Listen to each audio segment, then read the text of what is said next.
A gente vai estar 1 hora aqui com o nosso querido ministro Aldo Rebelo, o maior exemplo de um nacionalista. Todo mundo fala assim, Rubem, cite um nacionalista na política. Eu falei, nenhum dentro do quadro dos eleitos. Né? E a única pessoa que eu vejo efetivamente de conteúdo nacional é realmente o ministro Aldo Rebelo. Então, dispensa apresentações, mas de qualquer jeito eu deixo ele mesmo se apresentar. Boa noite, ministro Aldo Rebelo. Por aonde, como e a casa é sua, o microfone é seu. Fique à vontade. Boa noite, meu querido amigo Rubem Gonzalez. É uma alegria reencontrá-lo, reencontrar o seu público. Eu estou aqui no coração da Amazônia brasileira, estou aqui em Altamira, esse município símbolo da grandeza da Amazônia e da grandeza do Brasil. Você imaginar, Rubem Gonzalez, que há no Brasil um município cuja área territorial é maior do que a maioria dos países europeus, é maior do que a Holanda, do que a Bélgica, do que a Dinamarca, do que a Suíça. Altamira é maior do que as áreas reunidas dos estados de Santa Catarina, do Rio de Janeiro, do seu estado do Rio de Janeiro, e de Alagoas. Se somar as áreas de Santa Catarina, do Rio de Janeiro, Santa Catarina tem 95 mil quilômetros quadrados, Alagoas tem 28 mil, Rio de Janeiro, eu não sei exatamente quantos mil quilômetros quadrados. 45 mil. Pois bem, Altamira tem 159 mil quilômetros quadrados. Esse é o município onde eu me encontro. Dentro de Altamira, meu caro Rubem, há distâncias dentro do município de até 1.300 quilômetros da sede do município a uma comunidade. Isso é mais do que você ir e voltar a São Paulo, que você percorre 800 quilômetros. É mais do que você ir de São Paulo a Porto Alegre, ou de São Paulo a Brasília, com a diferença de que de São Paulo a Brasília você vai por uma rodovia de pista dupla, e aqui você tem que ir de barco. Pois bem, isso é o Brasil, isso é a Amazônia, isso é Altamira. Eu estou aqui para concluir as pesquisas de um livro sobre a Amazônia, sobre o destino que o Brasil reserva para a Amazônia, destino esse que vai se confundir com o destino do próprio Brasil, se a Amazônia vai ser congelada, imobilizada como parte do poder nacional, ou se a Amazônia vai ser parte do poder nacional, com a sua reserva de minérios. Um geólogo aqui de uma grande companhia, Rubem, disse o seguinte: conhece a tabela periódica? Ah, sim, a tabela periódica. Acho que são hoje 118 elementos, eu acho.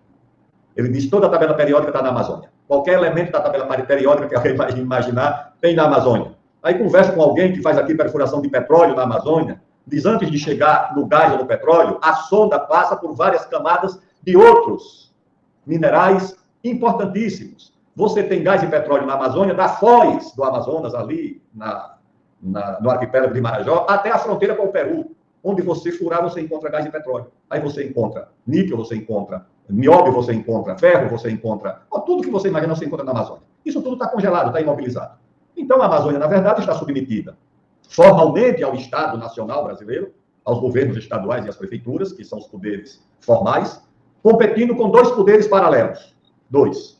Um é o poder do narcotráfico, que se espalha, que se enraiza aqui na Amazônia.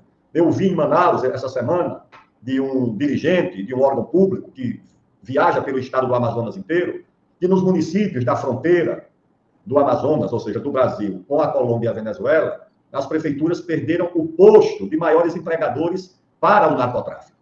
No estado do Amazonas, meu caro Rubem, 4 municípios têm alguma atividade e alguma renda. Os outros 48 dependem de transferências federais da União e transferências do governo do estado. Não tem renda própria. E quando o narcotráfico procura mão de obra, vai encontrar exatamente na falta de alternativa econômica para a juventude que vive nessas cidades. Esse é um poder paralelo, o poder do narcotráfico. Esse poder está presente. Semanalmente, aqui em Altamira, as mortes acontecem na disputa das organizações, das facções ligadas ao crime organizado.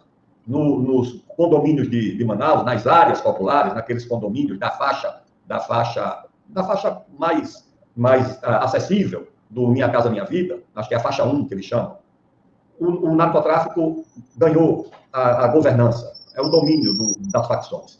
Então, você tem esse poder paralelo competindo com o poder do Estado. E o outro poder paralelo é o poder das organizações não governamentais estrangeiras, com muitos recursos, captando recursos de tudo quanto é fonte, inclusive desse Fundo Amazônia, das fundações internacionais, americanas e europeias, distribuindo esse dinheiro, cooptando lideranças indígenas, cooptando acadêmicos aqui. Essas organizações não governamentais exercem também uma espécie de tutela, constituem uma espécie de protetorado. E a ação dessas organizações não governamentais, muitas vezes, sob a proteção de agências do Estado, de corporações do Estado, como o Ministério Público, que vivem em comunhão com essas instituições, com essas entidades. E o que acontece é que a ação dessas ONGs, com o Ministério Público, com o IBAMA, e com outras instituições do Estado, terminam por inviabilizar qualquer atividade econômica. E ao inviabilizar a atividade econômica produtiva, que gera renda e gera emprego, você termina, meu caro Rubem, empurrando essa mão de obra, quase que de graça. Para onde? Para o tráfico, para o crime organizado. Claro, você tem aqui na Amazônia 600 mil meninas e meninos frequentando um curso superior. São estudantes das universidades federais, das universidades estaduais, das universidades particulares. São 600 mil. Um faz engenharia, o outro faz veterinário, o outro faz zootecnia, o outro faz pedagogia, o outro faz letras, o outro faz medicina, o outro faz o direito e assim por diante. Para terminar o curso e fazer o quê? Qual é a atividade econômica que vai oferecer uma oportunidade para essas pessoas?